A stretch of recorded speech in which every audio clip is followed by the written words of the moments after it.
બદ્રીનારાયણ બદ્રિકાશ્રમ આજે 27/1/2021 લગભગ 4 કિલોમીટર ચાલીને 10 પણ નહીં વાગ્યા હોય અહીંયા બદ્રિકાશ્રમ પહોંચી ગયો. તો ખૂબ સારું સ્થળ, એટલે માન્યામાં ન આવે, કારણ કે ભવ્યતાની દ્રષ્ટિની જ વાત નથી, પૌરાણિક દ્રષ્ટિએ પણ અનેક મહત્વ ધરાવતું આ તીર્થક્ષેત્ર છે.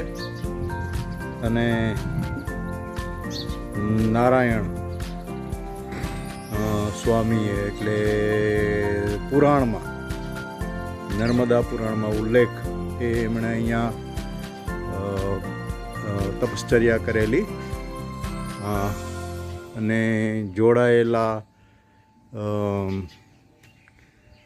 હરિદ્વાર આશ્રમ સાથે, અખાડા સાથે